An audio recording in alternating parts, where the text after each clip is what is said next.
Every great Spider-Man story involves hardships, it involves tragedies, and it involves lows that are so soul-crushing that we as the people who read these comic books, who watch these movies, who enjoy these TV shows, can relate to a superpowered, wall-crawling web-slinger. These hardships that we see Spider-Man face are majorly not physical.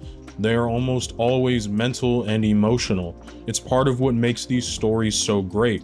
We're not worried if Spider-Man's going to physically overcome the threat, because that's guaranteed the moment we pick up the book, the TV show, or the movie. Rather, we are trying to see this character overcome the emotional and mental hardships that he has to face throughout each and every one of these adaptations. And a majority of the time, Peter does not face these alone. Not at all. In what some may consider the greatest Spider-Man film ever, and what I consider to be the best college-age Spider-Man adaptation that we have received in just about any media up until this point, Spider-Man 2. It's also what I would consider the peak of absolute Spider-Man torment in the Raimi trilogy. Throughout this movie, Spider-Man has caught nothing but straight L's, and in embarrassing fashion at that.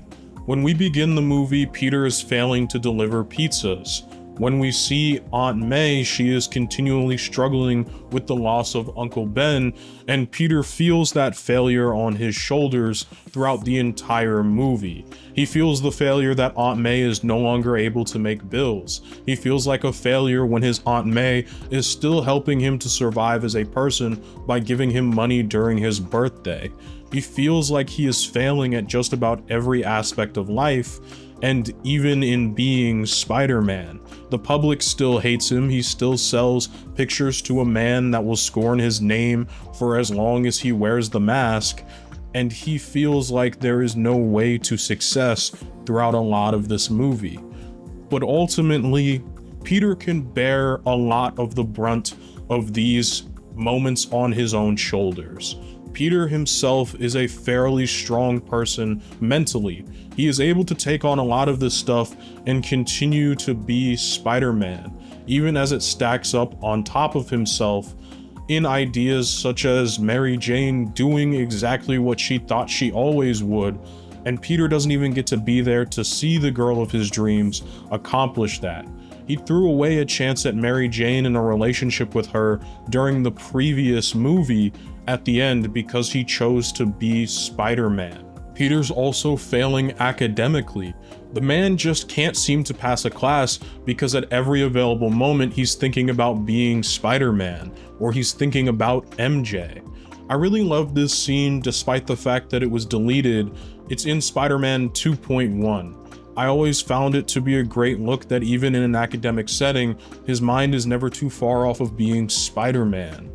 Another relationship that's going completely belly up is his relationship with Harry, a man who has supposedly been his closest friend since high school. And to top all of that off, Peter has absolutely fumbled any chance he could ever have with Mary Jane, as she's about to marry a man that, in Peter's eyes, he could never stand up to unless he were to reveal that he's Spider-Man. And that's J. Jonah Jameson's son, the astronaut.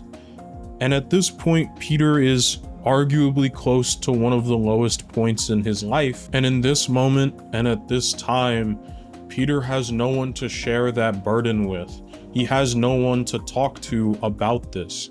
Not only because he has to keep his identity a secret to everyone, but because he also feels such a high level of guilt towards Aunt May for letting the mugger who killed his uncle go free when Peter could have stopped him.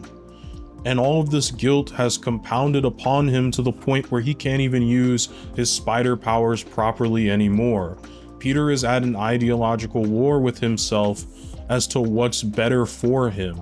And in not sharing these burdens, in holding them close and to his chest, even the most mentally strong people will break. And carrying too much burden can also fundamentally change you, depending upon how long you're carrying it by yourself.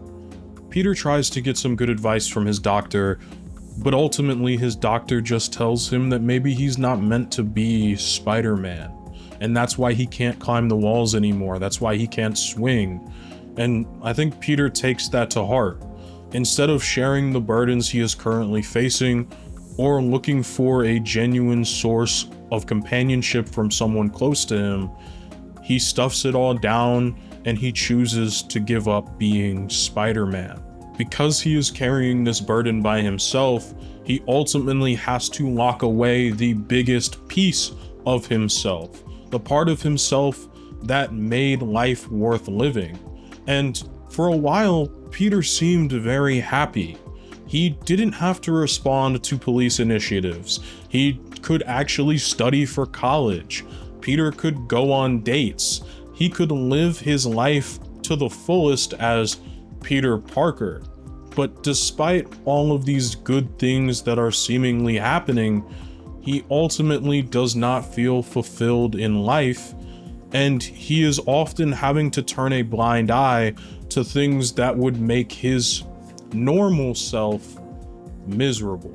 But none of that mattered because he was happy, because he could look at all of those burdens, all of that guilt, all of that stress and trauma, and he could lock it away somewhere far, far away. And he no longer had to be burdened by it or had to feel it. But everywhere that Peter went, no matter how good his life was at that particular time, those burdens still existed. He was still locked in with every single tragedy that he has experienced and faced. He hadn't gotten rid of them. He hadn't done anything to truly better himself. He had just locked it away and stuffed it down until it came to a boiling point. It's the anniversary of Uncle Ben's death, and Peter is spending time with his Aunt May. It's been 2 years since Uncle Ben died, and for 2 years, Peter has been eating himself alive, questioning what he could have done differently 2 years ago to save his uncle, what he could have done differently in order to change the course of his life. And ultimately, it's during this conversation with Aunt May, after visiting Uncle Ben, that Peter takes the biggest step he possibly could, and the bravest step that he possibly could. It's going to be the hardest part of trying to move forward with your grief, with your burdens, and with your trauma, and that's sharing it with somebody else who has your best interests at heart, someone close to you. And Peter ultimately chooses to share how he feels and how guilty he feels, how he feels about him letting somebody go that ultimately led to the death of Uncle Ben. And the reaction that Aunt May gives from this sentiment is extremely telling. He has to tell his aunt that he feels responsible for the death of the man that she's loved for a majority of her life. Peter is reconciling with the fact that on that day he chose not to be a good person, at least in his mind, and let his want for revenge and vengeance fuel him. That he's been lying to his aunt for the last 2 years about what truly happened that night, letting her believe that he was just going to the library and what happened was pure accident. That he's been letting Aunt May sit with the thought that she should have just let Peter take the train and not been as insistent, just like Uncle Ben was, that the two talk because Peter was changing at the time. And Peter feels that Uncle Ben paid the ultimate price for being a good person. Uncle Ben was killed that night for being the only one who did the right thing. And what he got in return was not a hatred, not a pure sadness, but a complete withdrawal of Aunt May as she tries to come to terms with the idea that Peter has not only been lying to her, but that he might also be partially responsible. It's the way that she pulls away that is the most heartbreaking for me in this scene. And it also reaffirms the idea that maybe Peter should have just kept it all locked up. He should have just kept it buried down. Because a moment like this is extraordinarily hard. It is difficult and it is painful. But for the first time in the movie, Peter doesn't feel alone with his burdens. Every great Spider-Man story involves hardship and tragedy, and the support system that surrounds Peter Parker to help pull him out of that tragedy and to help pull him out of the darkest place that he's in. We've seen it through countless eras with Mary Jane.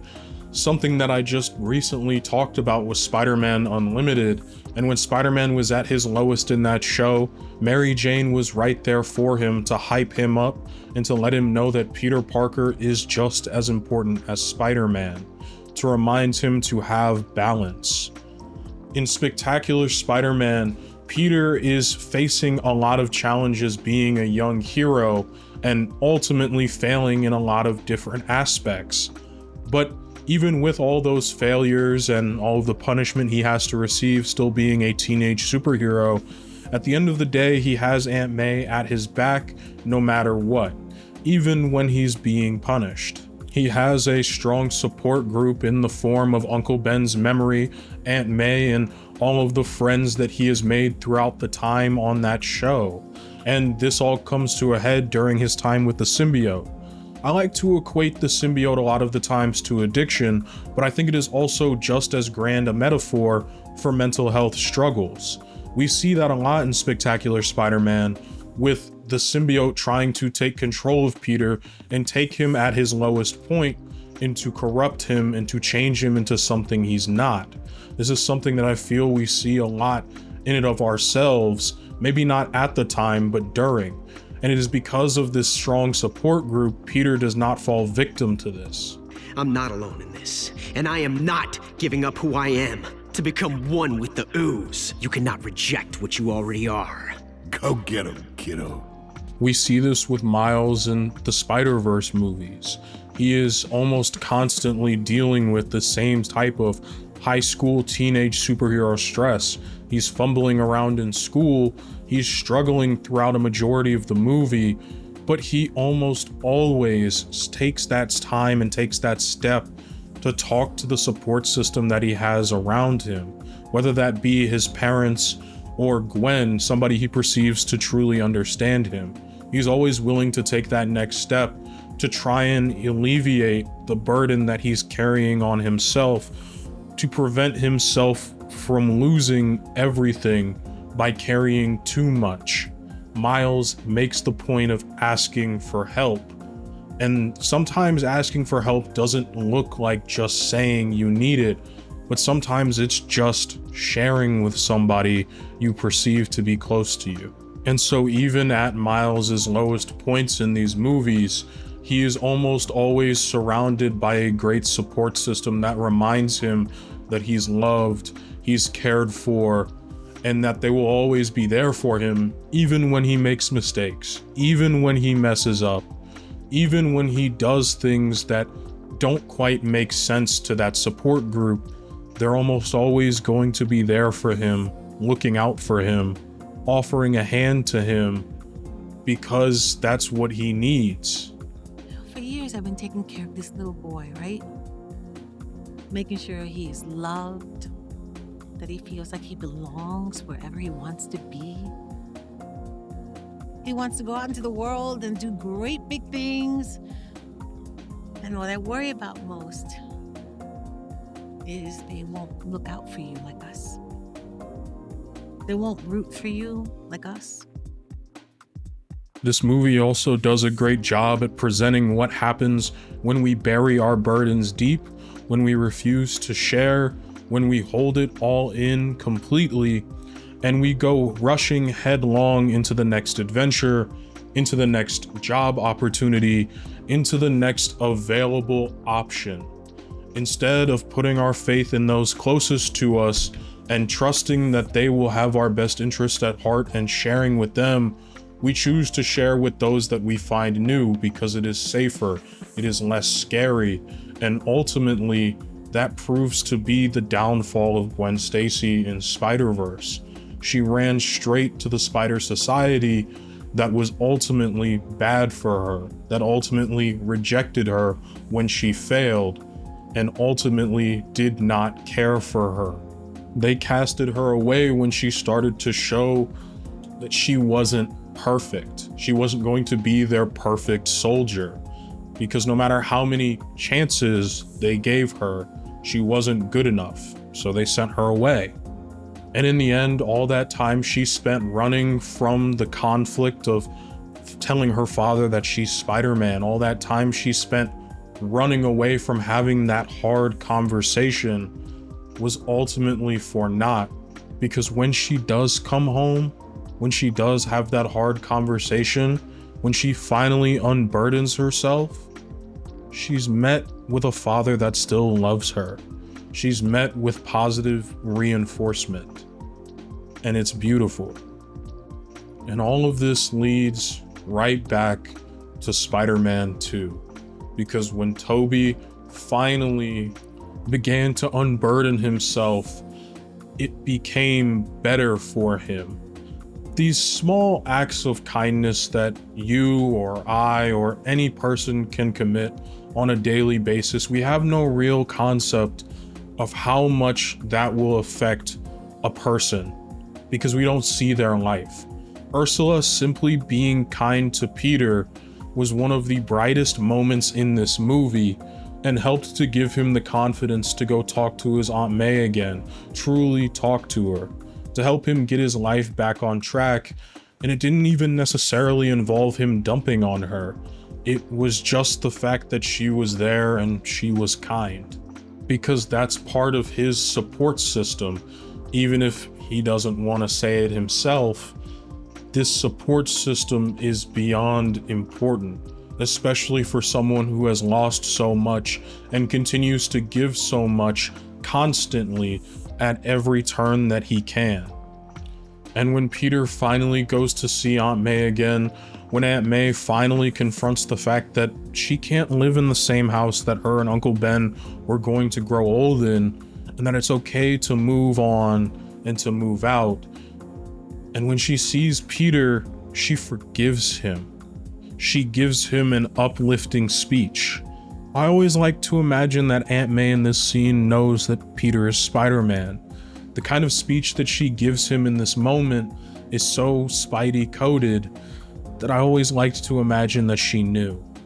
And Aunt May gives him this speech because she knows that he needs it. And in this moment, Peter has finally unburdened himself. He has taken some of the guilt, the pain, the loss, and the burden off of his shoulders, and he's finally able to be Spider-Man once more. Everybody loves a hero. People line up for them, cheer them, scream their names, and years later they'll tell how they stood in the rain for hours just to get a glimpse of the one who taught him to hold on a second longer. It is not, and it will never be, a weakness to ask for help when you feel like you're dealing with too much. I feel like a lot of the time as a society, we perpetualize and romanticize the idea of doing something alone. We romanticize the idea of putting your head down and grinding in silence, not telling anybody what you're doing, not talking about anything, but just going from being in an emotionally painful state, carrying a lot of burdens, a lot of trauma, and a lot of sadness, and using it as quote-unquote fuel to build something bigger. Rather than talking about it, rather than letting it out, you simply stuff it deeper and deeper and deeper. But the problem with that is eventually it will compress and it will explode. We have seen this in just about every great Spider-Man story. And every single time, he circles straight back to his support group. Whether that's Aunt May, Gwen, Uncle Ben, Harry Osborn, he circles back to his support group because he knows there he can let it go. He can be himself and he can unburden himself. Your mental health is a real thing that will genuinely affect how you perform at day-to-day tasks and how you will perform in life. Sure, you can argue that some people are mentally stronger than others, and some people are just better at stuffing things down than other people, but at some point in life, everyone will need someone to talk to. This is where the video gets personal for me. This channel was built out of sadness and pain and a sense of loss of direction and of genuine failure. I was a failure, and it was hard to come to terms with that, especially being a 17-year-old who's in the middle of their senior year of high school. I didn't know what I was going to do with myself at the time, and I spent a lot of it just holding it in and pushing it down and bottling it away, because I could see that my parents were stressed. I didn't want to be a burden to my parents. I didn't want to be a burden to my brother. I wanted to be the older brother that had his shit together and could be there for my younger brother making the transition from middle school to high school. I didn't want to burden my friends because a lot of them were going on to do great things or dealing with burdens of their own. And so I just stuffed it down. I put it away. And I just said, I'll do exactly what I'm told to do. I'll put all of this energy towards making YouTube videos and grinding in silence. That grind in silence nearly cost me my life. I was genuinely teetering on the edge of taking my own life at various points of my senior year of high school. It was almost a daily occurrence that those thoughts would appear, and I was genuinely getting close to trying. I wanted to so badly because I didn't see a direction for myself at the time. And I became unhealthily addicted to this channel. I literally would live and die emotionally every day on how this channel was doing or how I could make it to my next video. And that was not a way to live. I was miserable for a long time during that senior year of high school, all because I didn't want to burden other people with how I was feeling, because I wanted to grind in silence and turn up with my YouTube channel and show everybody how great I had become when people were doubting me, when I was doubting myself. But you know what's funny? I didn't make any real progress on YouTube until I involved my friends, until I involved my support group. When I would ask them for help with thumbnails, I didn't feel miserable anymore working on this channel. When I would ask them for help with editing or coming up with titles for videos, I wasn't feeling miserable. I was genuinely happy. I started to build bridges. I started to talk to my friends again. I started to enjoy living my life. And it's all because I circled back to my support group, because I got myself into therapy to talk to somebody in a place that I didn't feel like I was burdening them.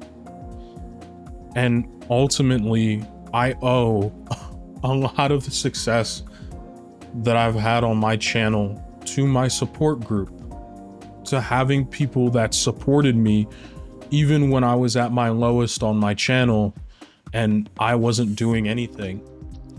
I'll never forget trying to come up with the thumbnail for my first big video, which was the day the Avengers became ultimate. And I'm sitting in my art class, and a friend that I'm pretty close to, she gave me a few pointers on the thumbnail, and ultimately they were a massive success, and it helped lead to my biggest video ever at the time. It had amassed in a month, I think, like 30,000 views. And that was the tipping point for me with this channel. And it was also the tipping point in mentality for me as a person. So I share all of this with you to say that it is not weakness to ask for help.